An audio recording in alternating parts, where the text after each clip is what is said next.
Evangelio según Juan, capítulo 19, versículo 17. Y él, Jesús, cargando su cruz, salió al lugar llamado de la calavera, y en hebreo Gólgota. Y allí le crucificaron, y con él a otros dos, uno a cada lado, y Jesús en medio. Escribió también Pilato un título que puso sobre la cruz, el cual decía: Jesús Nazareno, Rey de los judíos. Y muchos de los judíos leyeron este título porque el lugar donde Jesús fue crucificado estaba cerca de la ciudad, y el título estaba escrito en hebreo, en griego y en latín. Dijeron a Pilato los principales sacerdotes de los judíos: no escribas Rey de los judíos, sino que él dijo: soy el Rey de los judíos. Respondió Pilato: lo que he escrito, he escrito. Cuando los soldados hubieron crucificado a Jesús, tomaron sus vestidos e hicieron 4 partes, uno para cada soldado. Tomaron también su túnica, la cual era sin costura, de un solo tejido de arriba a abajo. Entonces dijeron entre sí: no la apartamos, sino echemos suerte sobre ella, a ver de quién será.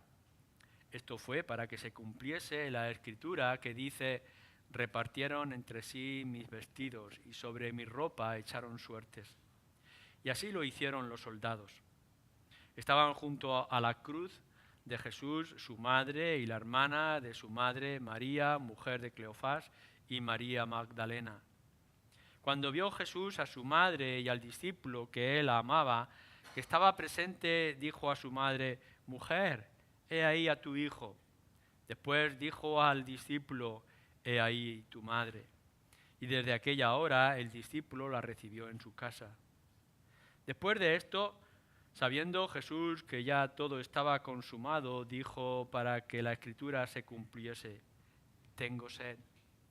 Y estaba allí una vasija llena de vinagre. Entonces ellos empaparon en vinagre una esponja y poniéndola en un hisopo se la acercaron a la boca. Cuando Jesús hubo tomado el vinagre, dijo: consumado es. Y habiendo inclinado la cabeza, entregó el espíritu.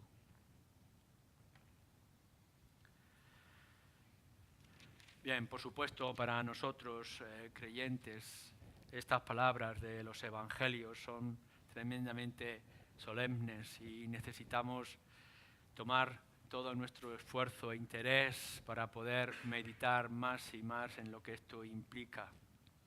Sé que vosotros ya estuvisteis viendo con Xavi el domingo pasado el significado de la cruz desde este pasaje en Filipenses. Y aún así todavía no podemos abarcar todo lo que puede llegar a implicar el significado, el sentido de la cruz para todos nosotros. Así que vamos a seguir profundizando en ello sin olvidar esos 10 puntos que él traía la semana pasada. La cruz. Por supuesto, no nos vamos a detener en todos los detalles que aquí nos van a surgir. Necesitaríamos tiempo que iremos tomando, detalles que pueden ser significativos para nuestro propio estudio o devocional. Las diferencias que hay entre este evangelio y con los otros y cómo los podemos complementar en todos los detalles, lo que Mateo, Marcos, Lucas pueden ir añadiendo a este que tenemos con nosotros. La diferencia de cruces. No podéis imaginar la cantidad de veces que sale en la literatura secular acerca de la forma de la cruz, de la que esta palabra viene, estauros. Algunos la dibujan de una manera y otros de otra, la influencia romana o de lo que pudiera ser persa, etc. No entramos en estos detalles con tal de que sea el lugar levantado, como nos dice también la Escritura. La descripción del dolor y de la agonía.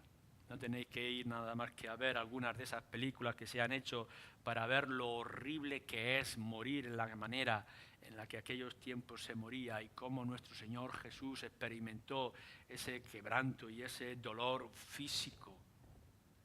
Pero nosotros tenemos que seguir más adelante.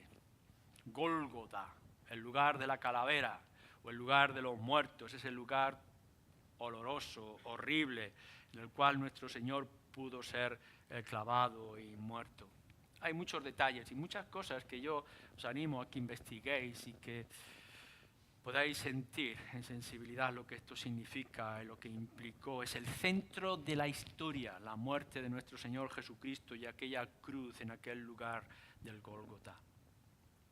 Pero nosotros vamos a ir a algo mucho más importante, del significado o el sentido de la cruz, algo más profundo.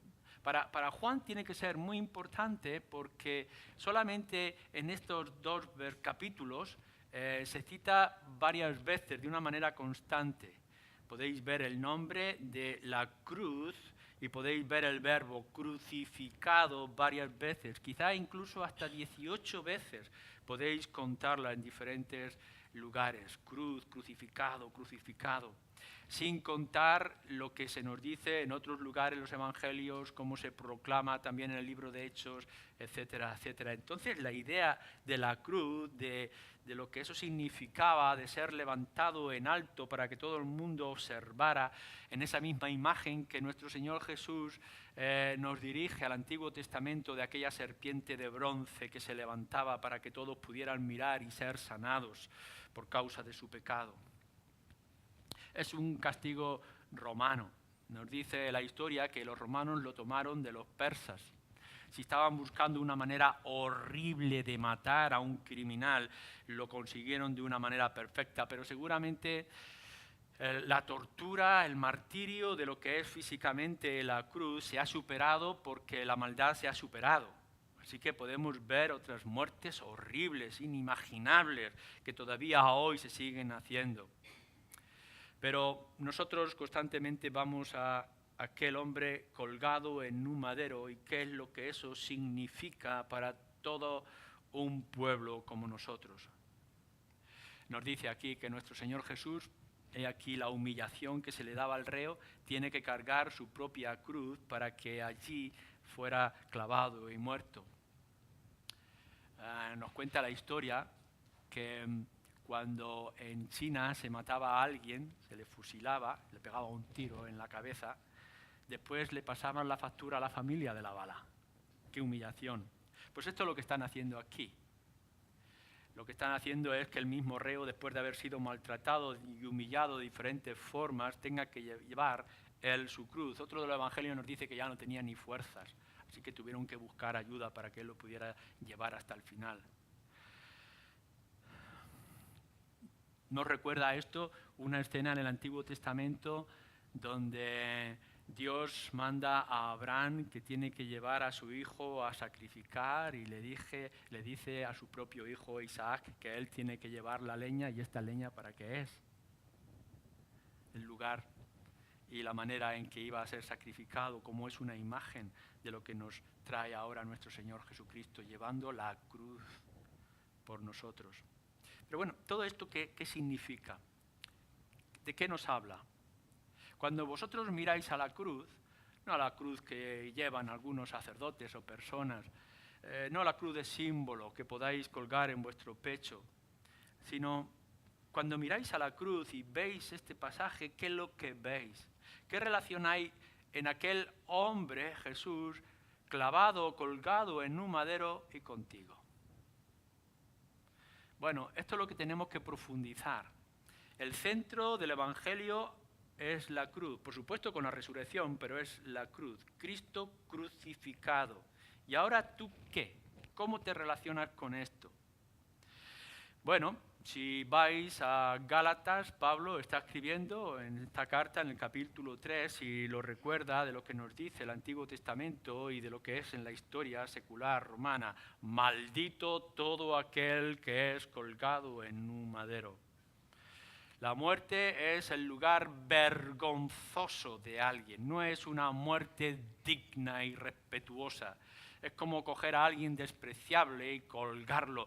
Los hebreos, los judíos, lo que hacían es que algún criminal que había sido juzgado, condenado y muerto, después de muerto, lo colgaban en un madero para que fuera visible.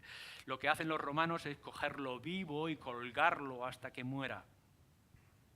Y nosotros vemos y decimos, qué escena más horrible, qué cosas debe haber hecho este hombre para haber sido maldecido de la forma tan horrible que podemos ver. Era una muerte de elección, cuando las demás personas podían pasar y ver a aquel hombre crucificado o colgado en un árbol, podrían decir, cuidado con lo que aquí a ti te pueda ocurrir, qué es lo que tú hagas, porque fíjate lo que es capaz de hacer el juez o los jueces o los poderosos. Era una muerte de elección. Por tanto, cuando nuestro Señor Jesucristo es clavado en una cruz, y maldito, ¿qué lección nos da? Entonces nosotros escarbamos, y como nos dice el mismo Pilato, que es el que le lleva a la cruz, aun cuando él lo quiera negar, ninguna culpa veo en este hombre. Bueno, pero si es la muerte más horrible y la más aleccionadora que podamos imaginar, este hombre es colgado para darnos una lección y la historia nos está diciendo que era un hombre inocente, no hizo ningún mal, ningún daño, ninguna falta, no cometió ningún delito y ahí lo veis, maldito que es clavado en una cruz. ¿Qué ha hecho? Nos produce una ofensa. Y a la humanidad le molesta, le daña su entendimiento que aquel hombre esté clavado en una cruz.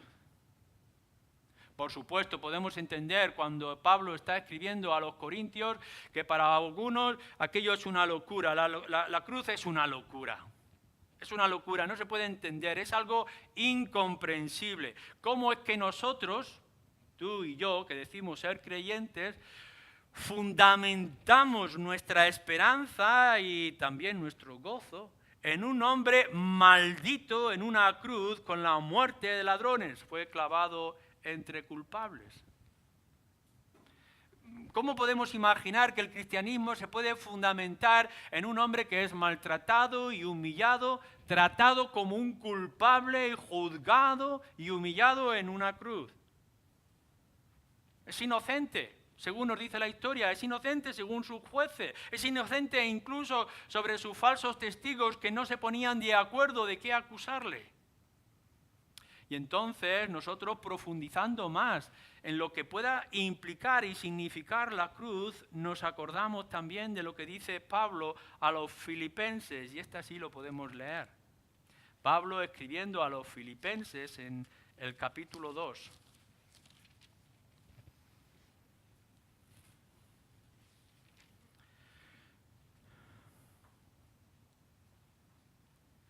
Y estando en la condición de hombre, Jesús, se humilló a sí mismo, haciéndose obediente hasta la muerte y muerte de cruz.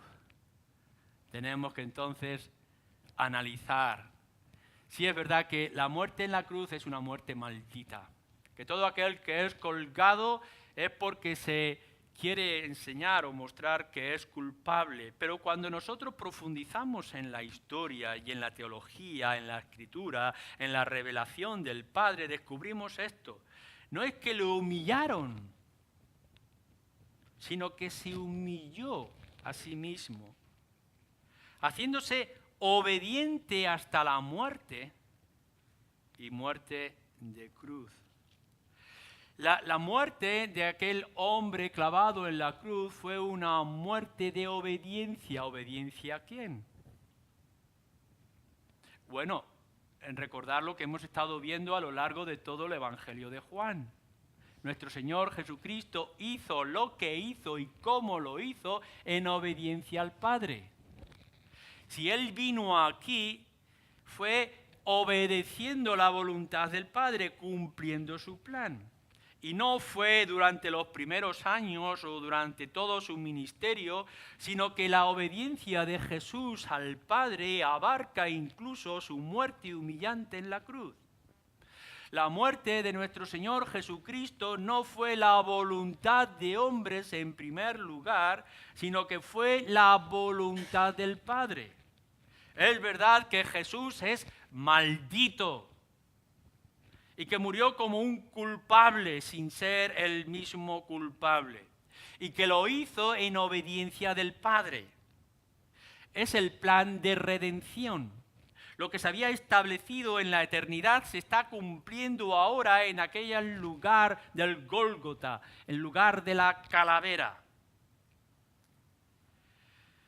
Lo que nos está mostrando y nos está diciendo es algo revelador. El inocente, obedeciendo a Dios el Padre, se hizo hombre y se humilló a sí mismo hasta el punto de morir, cumpliendo esa voluntad del Padre.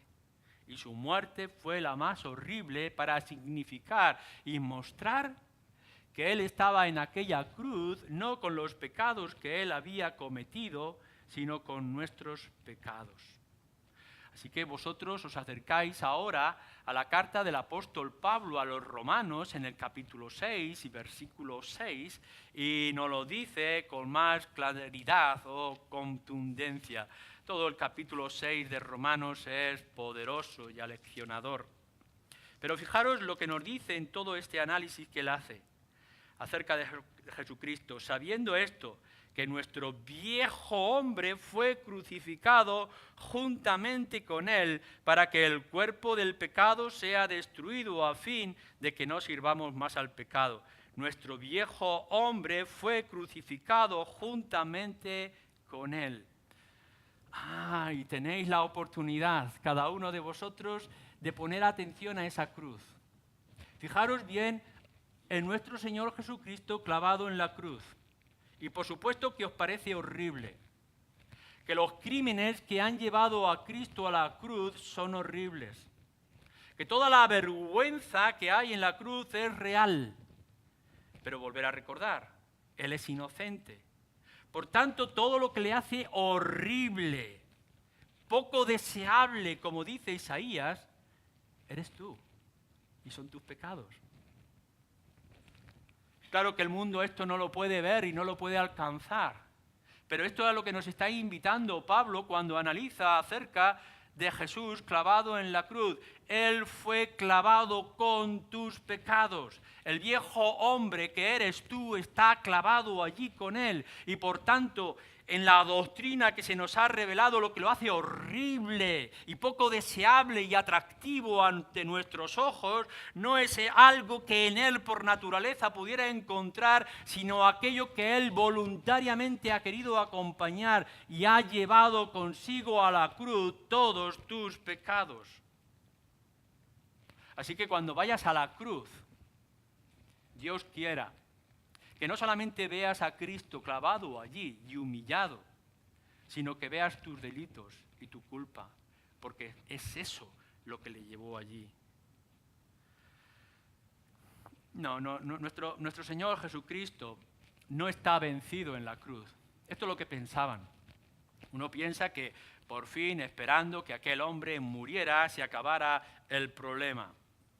El asunto va a terminar y el conflicto va a desaparecer el momento que el Señor Jesús muera. Todos estaban volcándose en que de verdad pudiera asegurarse la muerte del Señor Jesucristo.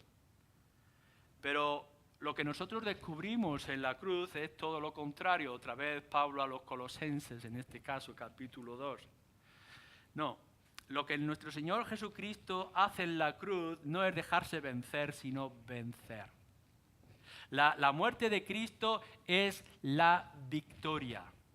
Porque no solamente es que en la cruz Él lleva tus pecados, eso es lo que le hace desagradable y maldito delante del Padre, sino que además rinde, aplasta, vence a todos sus enemigos. Así que vosotros analizáis todo lo que nos dice la Escritura y cuando vosotros penséis en la cruz de nuestro Señor Jesucristo, deberéis de pensar de que la muerte es vencida. La muerte de la muerte en la muerte de Cristo, como el cartel que tenemos clavado allí en la pared. La muerte es destruida por la muerte de nuestro Señor Jesucristo. Él se levanta victorioso porque lo que parecía que era el fin es el comienzo. Y no solamente así, sino que también en la cruz nuestro Señor Jesucristo está venciendo el pecado. Romanos 6, el viejo hombre ha muerto, así que ahora nosotros podemos empezar una nueva vida.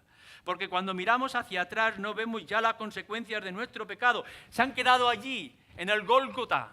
El Señor Jesús la ha tomado consigo. Ya estamos libres de la condenación y de la maldición. Él es el maldito, no nosotros. Nosotros ya hemos sido liberados. Así que podemos comenzar una nueva vida y decirle al pecado no. Ya no es nuestro Señor.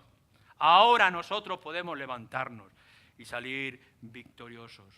Pero no solamente nuestro Señor Jesucristo está llevando nuestros pecados, no solamente Él es el vencedor del pecado y el vencedor de la muerte, sino que es el vencedor del gran enemigo Satanás. Por eso nuestro Señor Jesucristo dice que cuando Él levantado vio a Satanás caer. Es el cumplimiento del Antiguo Testamento. Ay, Satanás, tú me muerdes en el calcañar, pero yo aplasto tu cabeza.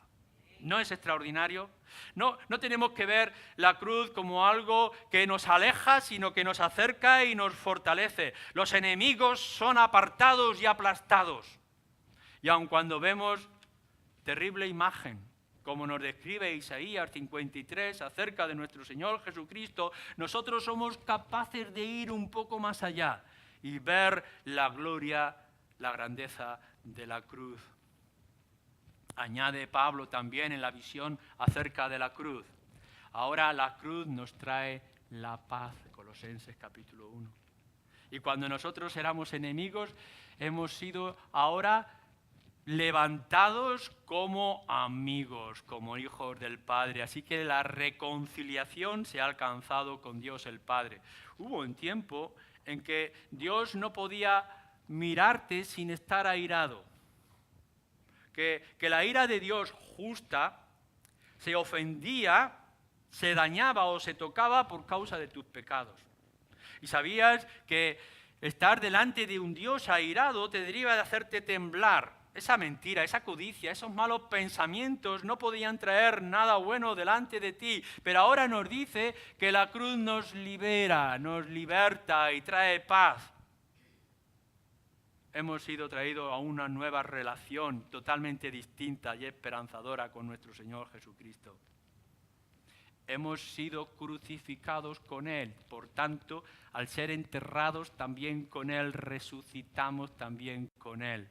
Y no resucitamos para una nueva vida aquí entre nosotros, para volver a ser consumidos por gusanos un día más adelante. No. La muerte de nuestro Señor Jesucristo significa la muerte de nuestra muerte. Y esa tercera muerte, por tanto, ya no puede con nosotros. Cuando nosotros miramos a la cruz, no vemos muerte, vemos vida. Porque sabemos qué es lo que esto significa. Él ha vencido y ha ahogado a aquello que a nosotros nos hacía temblar. ¡Ay de mí! Por causa de mis pecados. Pero ya no tenemos que temer esto, porque Cristo ha acabado con todo ello. Y cuando miramos a Cristo en agonía, pronunciando estas palabras, sentimos pena, pero sentimos gozo, porque eso nos trae la vida eterna. Qué imagen más gloriosa la que vemos en Lucas cuando le dice a uno de aquellos ladrones que están en la cruz, están muriendo, están en agonía, les queda poco tiempo.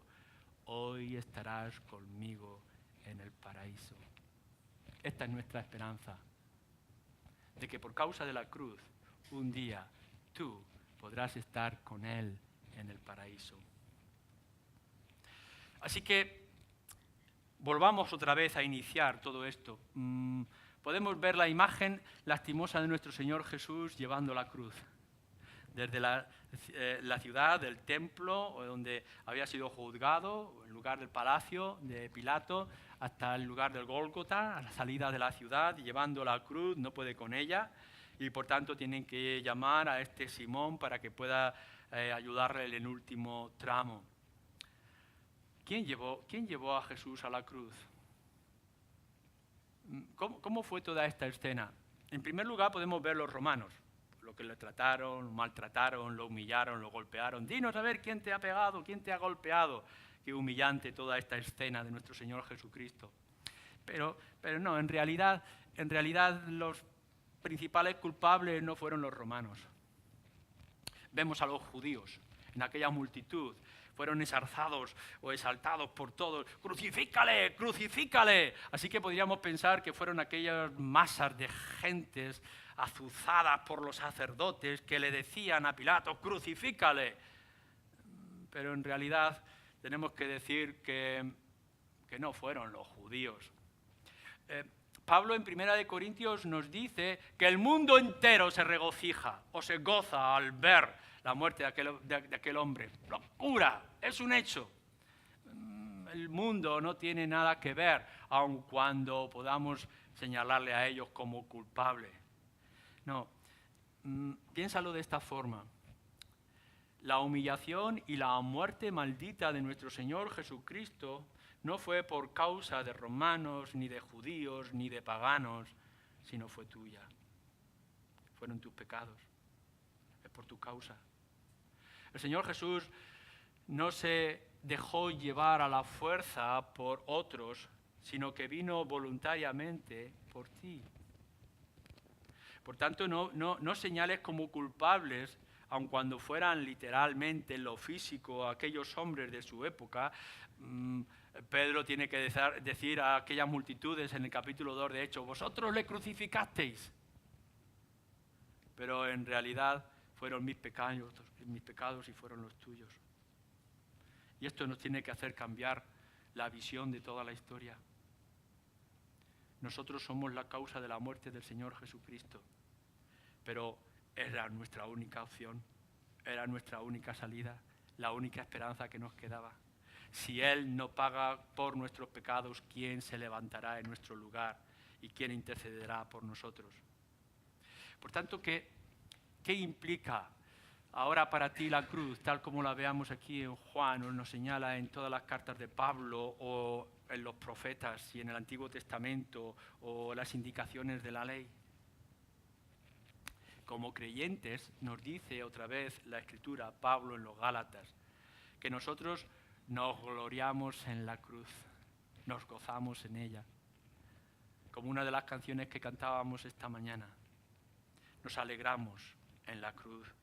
No porque nos alegre que Cristo esté muerto o porque disfrutemos de alguna manera ver su cuerpo humillado y ensangretado hasta la agonía. No. Lo que vemos es otra cosa. Lo que vemos en la cruz es victoria, es conquista, es defensa, es protección, es salvación, es redención para nosotros. Toda la locura para Él, toda la gloria para nosotros. Nos gloriamos en la cruz.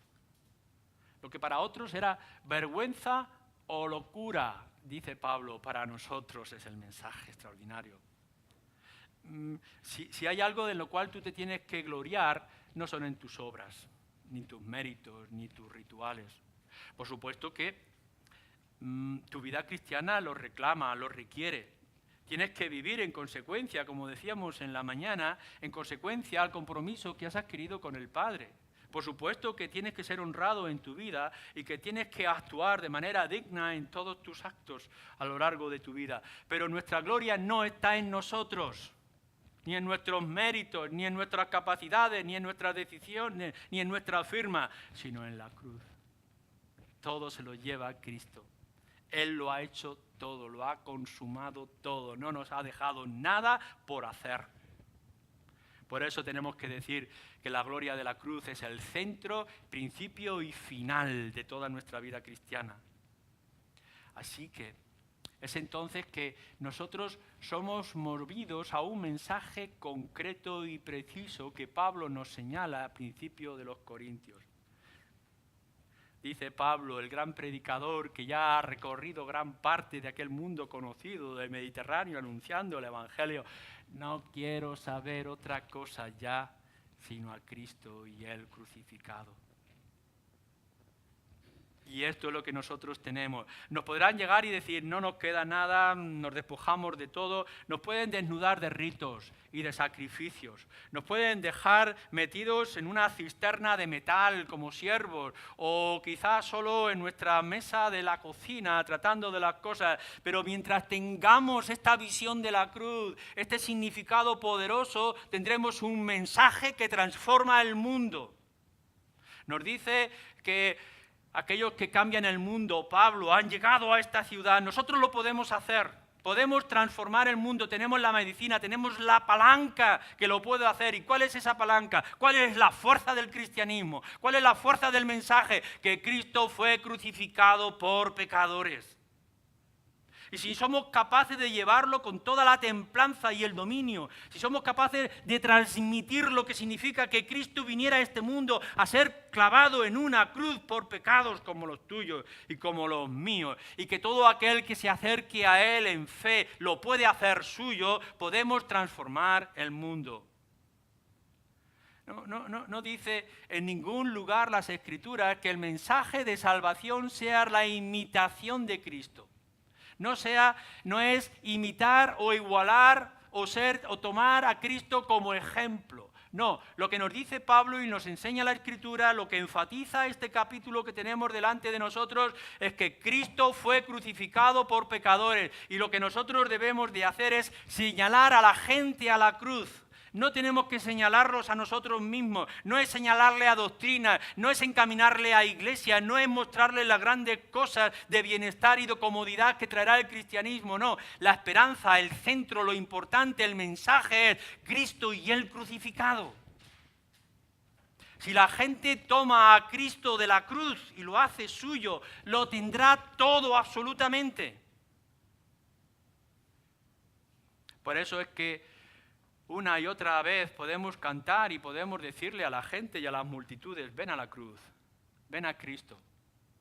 No el Cristo del ejemplo, no el Cristo de la escayola que se pasea en ciertas épocas, sino el Cristo que tuvo que venir y ser clavado en aquel lugar para traer redención, para pagar la paga, para calmar la ira de Dios. Ese es nuestro Señor Jesucristo.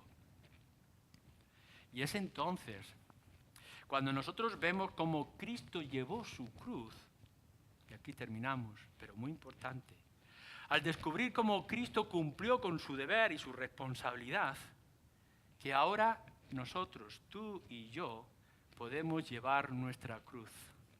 Si Él la llevó, también nosotros.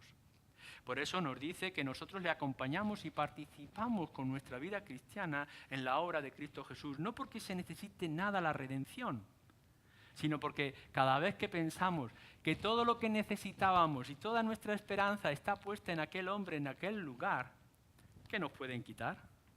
¿En qué nos pueden dañar? ¿Cuál es el problema? No nos queda nada por hacer, todo está hecho. La vida cristiana es la vida de compromiso. Descubrimos la cruz y lo tenemos todo. Y por tanto, ¿qué me podrán quitar? ¿Qué me podrán dañar? Nuestra vida cristiana es de compromiso y de rendición, de dedicación, aun cuando sea de desgaste.